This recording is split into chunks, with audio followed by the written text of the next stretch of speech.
Buenos días, vamos a explicar en esta clase el siglo XVII español en la figura de sus tres grandes reyes, Felipe III, Felipe IV, Carlos II. Hemos visto en clases anteriores el siglo XVI de la monarquía española con los grandes monarcas, Felipe II y anteriormente su padre Carlos I. Un momento es el siglo XVI de grandes guerras, a la vez de gran expansión del Imperio Español por zonas de Asia, grandes extensiones de territorio en América, algunas zonas de Europa, Países Bajos, el sur de Italia, zonas de Alemania. Y ahora el siglo XVII pues es verdad que se caracteriza por un declive, una falta de la hegemonía, fin de la hegemonía de la monarquía española, pero vemos que no tanto, que es más bien una época de mantenimiento, aunque sí es una época atravesada por crisis demográfica, por ejemplo, por la peste, las epidemias, también una crisis económica. Y antes de entrar en este siglo XVII y sus reyes, me gustaría explicar, para que entendáis bien, porque si no, no conseguiréis entender bien cómo funciona esa monarquía española en el siglo XVII, que es la figura de los validos. Los validos o favoritos del rey son personajes que gobiernan en nombre del rey, son como una especie de primeros ministros en el gobierno. Y los motivos por los que el rey delega su poder en una persona de confianza a lo largo del siglo XVII son variados. Primero veremos, también quería decir que esta figura de los validos está presente en otras naciones. Lo hemos visto también en otras clases, ¿no? De Richelieu, lo hemos visto brevemente, Richelieu o Mazarino en Francia, ¿no? Validos del rey Luis XIII, Luis XIV, el rey Sol en Francia. O sea que es una figura en auge. Y los motivos por los que los reyes eligen a estos validos son dos principalmente. En primer lugar, estos reyes son más débiles, menos dotados para el gobierno que sus antepasados, Felipe II, Carlos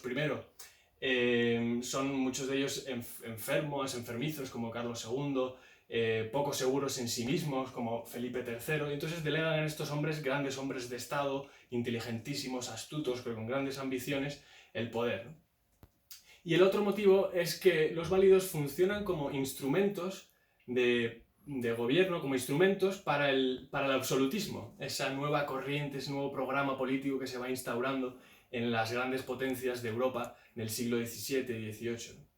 Porque estos válidos funcionan como cabeza de facción de grupos políticos, de clientelas, y entonces se van sustituyendo unos a otros, representan intereses personales, y el rey queda como árbitro, como base intocable de un sistema que funciona sin que él se vea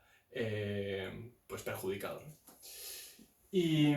aquí, por ejemplo, vemos en Felipe III, a la muerte de Felipe II, pues es rey, y el duque de Lerma será su gran valido. Y vemos como después al duque de Lerma le sucede su hijo, el duque de Uceda, que es jefe de otro grupo político distinto, y como las guerras se van sucediendo entre ellos sin que el rey se vea afectado.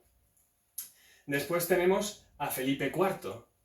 cuyo valido favorito, aquí en dos cuadros de Velázquez lo vemos, a Felipe IV, y es el conde duque de Olivares, Gaspar de Guzmán, que es el gran valido de España del siglo XVII, un hombre, pues eso, un estadista, un hombre de Estado, un hombre con mucha visión, que ayuda y es el hombre de confianza de Felipe IV, atravesando momentos muy difíciles como la guerra de los 30 años, ¿no? Del 18 al 48, una guerra muy cruenta, muy larga, o también eso, crisis económicas y la crisis de Cataluña y de Portugal, ¿no? La independencia de Portugal después en el 68, la crisis de Cataluña, pues todo eso el rey se veía desbordado, pero con la figura del conde duque de Olivares pues va más o menos sorteando esos problemas, porque el rey es un hombre culto, pero muchas veces dedicado a eso, a la literatura, a los ocios de aquella época. Y después Carlos II tenemos en último lugar, que aunque no tuvo la figura de un valido así tan paradigmático